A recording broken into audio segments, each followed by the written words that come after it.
Relevantes nesta segunda-feira aqui em nossa capital. Nós vamos seguindo esta edição da tarde para falar de política e também de todo um cenário eleitoral, mas através também do olhar jurídico. Estamos recebendo a advogada eleitoral que traz também a expertise em toda a capacidade profissional que tem sido desenvolvida, principalmente quando se fala do direito eleitoral, durante esse processo que tem chamado muita atenção. Ingrid Dantas, seja bem-vinda aqui ao nosso estúdio. Que prazer mais uma vez recebê-la, né? E tenho acompanhado também toda essa sua ascensão profissional e nos deixa assim bastante felizes de tudo que tem acontecido mesmo nesse cenário diante de temas tão sensíveis que você tem se posicionado, principalmente em suas redes sociais. E uma das coisas mais importantes que nós estamos vendo nesse processo eleitoral, com as eleições municipais previstas para o próximo dia 6 de outubro, é a ideia da polarização. Ainda está muito presente, como a Justiça Eleitoral tem trabalhado também nesse aspecto da polarização, que desde 2020 tem sido tão debatida aqui no Brasil. Boa tarde. Boa tarde, Viderlan. É um enorme prazer, uma grande satisfação mesmo a gente estar mais uma vez compartilhando esse espaço de diálogo, de fala e sempre comprometida com a disseminação de informações, do conhecimento, para que quem está aqui acompanhando a gente consiga se informar de uma forma acessível, mas comprometida com o direito e com a realidade dos fatos. Nesse mundo polarizado que nós vimos falando, eu lembro que lá em 2018, 2020, eu estive aqui inclusive no momento da pandemia e nós já falávamos sobre a polarização. Estamos agora em 2024 e ela continua assumindo novos contornos, alcançando novas plataformas, mas ainda presente e de forma muito preocupante na nossa sociedade. Então, parabenizo pela iniciativa de mais uma vez estar aqui abrindo espaço para a gente falar sobre o assunto. E eu tenho certeza que vai ser, como sempre, uma grande oportunidade para a gente compartilhar aqui nossos conhecimentos. O que é que mudou de 2022 na Justiça Eleitoral, necessariamente, suas regras, para esse próximo pleito, agora em 2024, nas questões voltadas principalmente à desinformação? Viderlan, a gente tem uma grande preocupação da Justiça Eleitoral em relação à desinformação pelo uso das redes sociais. Nós temos, inclusive, agora em 2024, uma série de iniciativas por parte do TSE, alterando a resolução 23.610, que fala justamente da propaganda eleitoral em um dos pontos lá nas redes sociais. Então, vejam, agora mesmo, para 2024, a gente tem novas regulamentações relativas ao uso de inteligência artificial na propaganda eleitoral. Nós temos normas que regulam, por exemplo, o uso de deepfakes, que ficam proibidos. E o que é as deepfakes? Essa alteração, seja do áudio ou do vídeo, para parecer que algo foi dito, quando na verdade não foi dito, para macular, para alterar a realidade. Então, há uma resolução já, essa alteração da resolução 23.610, que veda o uso das deepfakes. A gente tem uma responsabilização das plataformas digitais,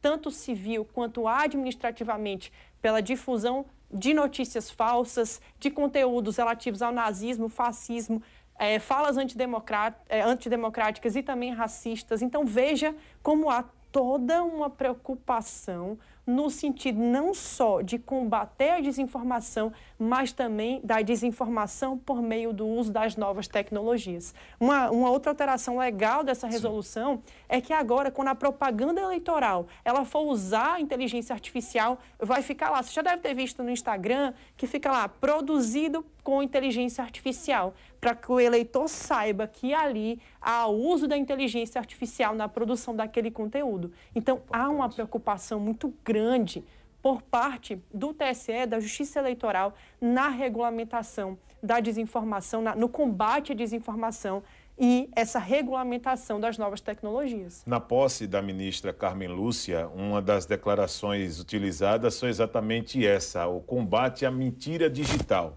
Eu gostaria que você já trouxesse para a gente, com um acompanhamento no dia a dia, Ingrid, como é que tem sido feita essa mudança de comportamento, até para deixar os candidatos em um clima de maior alerta, as equipes deles também, até porque existe o trabalho feito nas redes sociais por outras pessoas que precisam estar par e passo com tudo isso. Como é que você tem acompanhado, por exemplo, esse combate à chamada mentira digital? Veja, Viderlan, que a gente tem várias frentes de combate a essa mentira digital e que é protagonizada obviamente por meio de decisões judiciais, ou seja, quando a Justiça Eleitoral é provocada, ela se posiciona no intuito da retirada imediata daquele conteúdo, mas que a Justiça ela precisa de provocação. E isso é um ponto muito importante de a gente falar. Então, como que a Justiça chega a uma decisão? Ela é provocada e a gente tem várias formas, inclusive, de notificação das autoridades e é claro que os outros candidatos também exercem esse papel de fiscalização recíproca. Epa, o que você está fazendo? Aqui não pode não.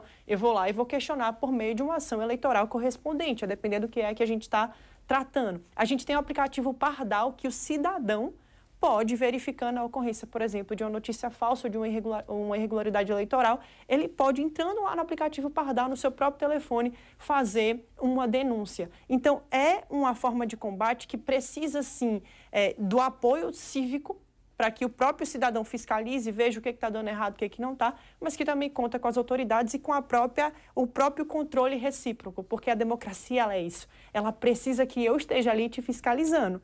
Aí vem até a ideia de separação dos poderes, né? A gente deve falar sobre isso, tanto que tem, mas é um olhando o outro, epa, aqui você está indo demais. E aí a gente tem essa forma de controle recíproco em que um candidato acaba também fazendo a denúncia do outro e buscando os canais. É muito importante isso que você tem colocado, porque quando se fala em separação de poderes, eu gostaria que você também trouxesse, né, essa clareza também para o nosso telespectador, para o eleitor, que precisa também ficar por dentro e ter acesso a essa informação, que é o que nós estamos fazendo todas as tardes aqui para quem está nos acompanhando pela internet e através do canal 525 na NET Claro. Por favor.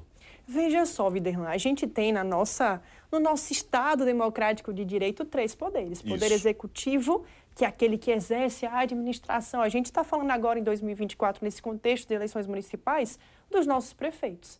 A gente tem o Poder Executivo, que é quem legisla, que vai editar as nossas leis. Então, aqui no âmbito municipal, a gente está falando dos vereadores, quando a gente fala no contexto nacional, Câmara dos Deputados, Senado, e a gente tem o Poder Judiciário, que é aquele que vai fazer um controle do que está acontecendo. Quando esses poderes exorbitam das suas competências, a gente tem o controle do judiciário. Ou quando os próprios cidadãos vão além daquilo que eles podem fazer. O judiciário entra com as sanções. Então, quando a gente está pensando no contexto eleitoral, o cidadão, quem está assistindo aqui, a gente precisa entender. As leis que nós temos não foram feitas pelo Poder Judiciário, foram feitas pelo Poder Legislativo, Câmara dos Deputados, Senado. Então, as leis estão aqui, elas não são fruto do Poder Judiciário. Sim. Só que depois que a gente tem essa legislação, quando há uma possível infração das regras do jogo, porque a gente está na democracia, tem regras do jogo. Então, quando há uma possível afronta às regras do jogo, o judiciário é provocado. E aí o judiciário entra no jogo para dizer, ele é como se fosse o árbitro. Epa, você infringiu as regras do jogo. O quão grave foi a sua infração? É uma infração para a gente dar só uma advertência, um cartão amarelo, ou você vai ser expulso do jogo? E aí pode ser que naquela partida ele não possa mais jogar. Então, é isso que a gente fala quando trata sobre separação dos poderes. Sim, e nós estamos como comunicadores em uma cultura que muitas vezes, nesse período eleitoral, os veículos de comunicação, eles acabam também cometendo alguns deslizes. Antigamente, era com mais frequência, que as punições elas pudessem ser com o direito de resposta, com a retratação, mas eu tenho visto agora algumas posições e determinações sendo adotadas também que já não tem mais essa veracidade ou pelo menos a obrigatoriedade de você ter que colocar ali um direito de resposta. E já está aplicando, inclusive, possibilidade de pena e multa. Isso é uma das mudanças também, Ingrid? Sim, Viderlan, mas veja só, não é que a gente perdeu o direito de resposta, mas é que o jogo ele começa a conter novas determinações a depender do ilícito que foi praticado. Certo. Então, a gente pode ter, como de fato aconteceu, a suspensão do perfil das redes sociais do candidato à Prefeitura de São Paulo, Pablo Marçal. Veja, não é um direito de resposta. Ele já teve, existiu uma outra infração que também há um processo tramitando, que ele teve sim que pedir desculpas para o outro candidato de São Paulo, que ele estava ali cometendo uma fala que transigiu os limites do que era admissível. Mas uma sanção que houve agora e que gerou uma grande repercussão foi a suspensão dos perfis deles da rede social. Então, vejam, são novas regulamentações e novas formas de lidar com os desafios que nós temos na atualidade. E a realidade, ela é transitória, ela vai mudando. E o direito, ele está sempre aquém da realidade. Então, a realidade muda, o direito tenta chegar. A realidade muda, o direito tenta chegar. E isso cria desafios à nossa realidade. E como você tem acompanhado o posicionamento, inclusive de muitos parlamentares, né, sobre essa situação do candidato Pablo Marçal, candidato à Prefeitura de São Paulo, que vem ganhando esse protagonismo, né, notoriedade também por conta da atuação dele nos debates, e agora com essa decisão recente da suspensão de todas as contas oficiais dele, principalmente acionando a Meta, que detém a administração do Instagram. Viderlan, é um assunto super sensível e a gente precisa enfrentar ele com a responsabilidade devida para que a nossa fala aqui não gere mais desinformação, já que o objetivo aqui é informar. Então, o que acontece dentro do caso Pablo Marçal? O Pablo Marçal, ele teve os seus perfis suspensos por uma decisão liminar, ou seja, não é uma decisão definitiva, em uma AIGE, que é uma ação de investigação judicial eleitoral, que tratava sobre o quê? Sobre o pagamento pelo Pablo Marçal do que a gente chama de cortadores.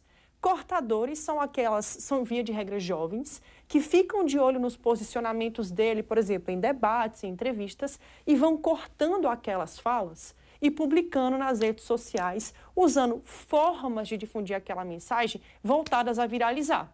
Então, o que o Pablo Marçal fazia? Ele, assumidamente, disse que pagava pessoas para serem cortadores. E pagava, inclusive, aqueles que conseguiam atingir a meta de viralizar as suas falas. Então, dentro desse contexto, a Tabata Amaral, que é outra candidata por São Paulo, ajuizou essa AIGE com um pedido liminar, dizendo, olha, isso daqui constitui abuso de poder econômico. E, além disso, a gente tem um outro problema. Ao que parece, ele está pagando esses cortadores com pessoa jurídica. E a gente tem a vedação de financiamento de campanha por pessoa jurídica. E aí foi quando o juiz de São Paulo determinou a suspensão dos perfis do Pablo Marçal. E tem uma parte legal, assim, curiosa da decisão, porque teve todo esse levante no sentido de que há uma censura, uma ofensa à liberdade de expressão. E a gente precisa entender o seguinte, e eu vou separar minha fala em dois momentos. Liberdade de expressão é um direito fundamental.